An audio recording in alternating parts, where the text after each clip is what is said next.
Hello,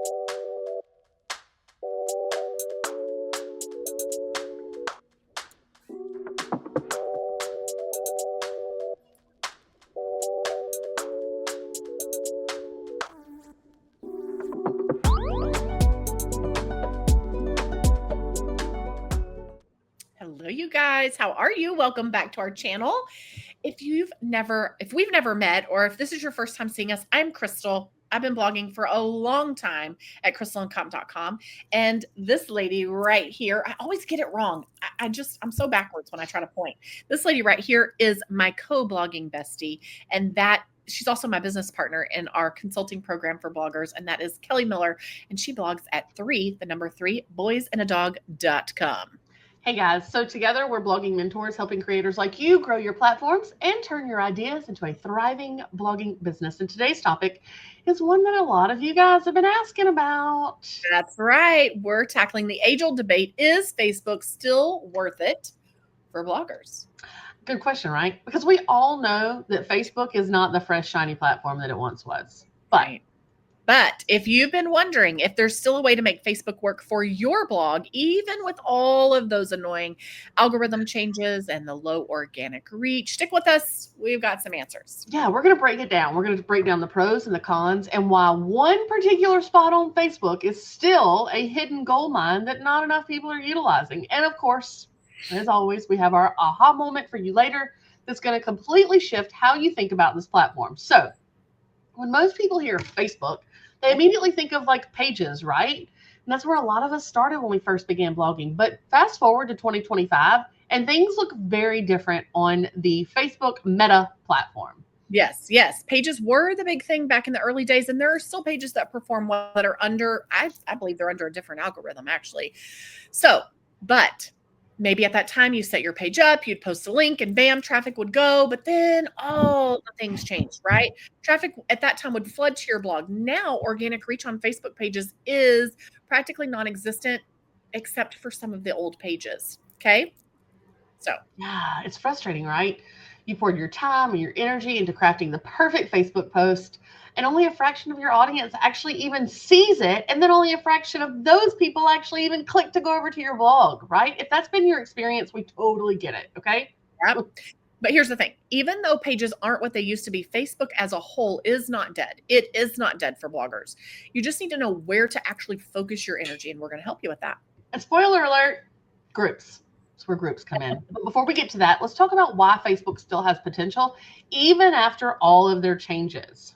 So why should bloggers even consider Facebook when there are other platforms like Pinterest and Instagram and the like? Why aren't you doing it? It's all about connections, okay?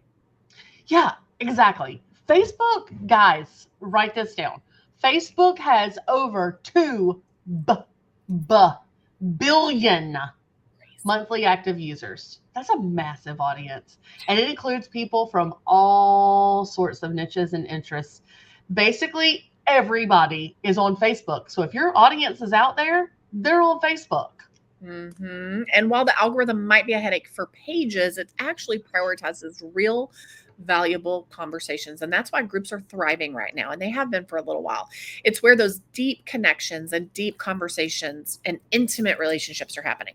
Yeah, and it's still one of the very few platforms. I mean, gosh, remember when Ning things, it was those like bulletin board places.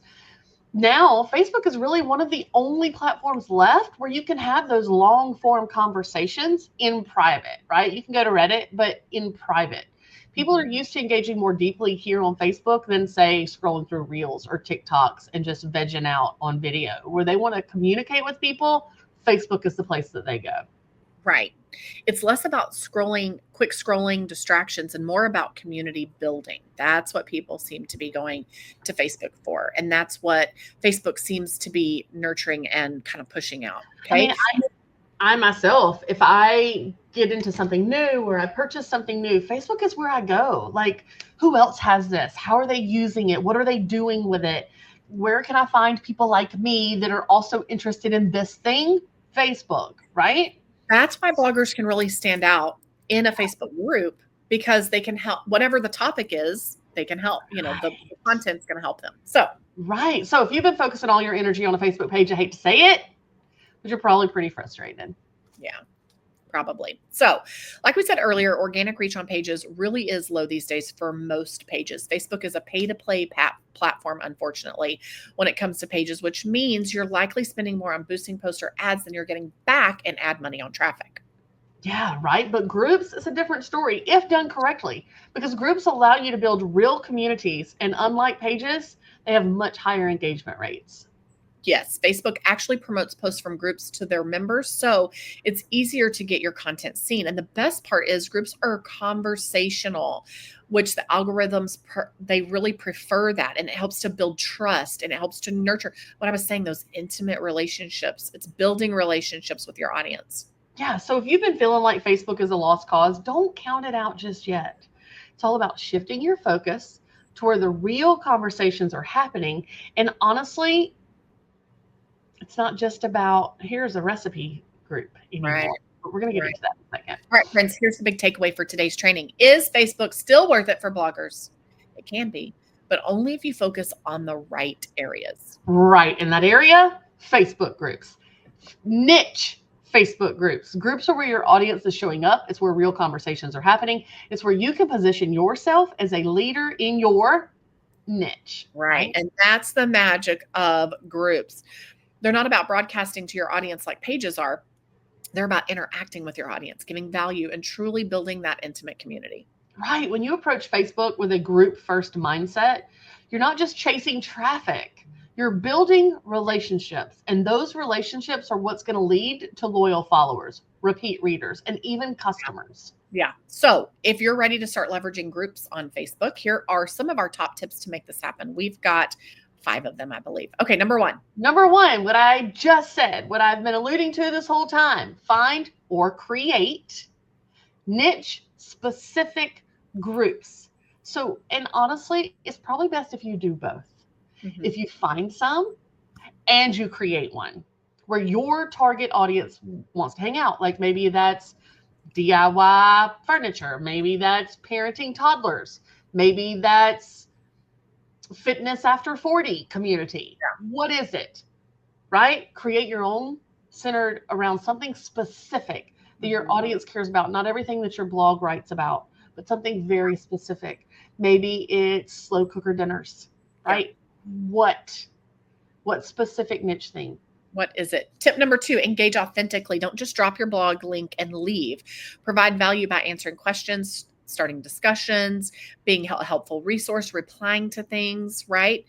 Join in so that you can connections with the people that are in there and not be spammy. So if a reader asks a question like, why is my chicken always dry in the slow cooker? And all of these people are giving responses. If you have something of value to add, leave that comment, become an engaged, active person in that group, and you'll begin to build relationships and be seen as a guru on your topic. Okay. Yeah.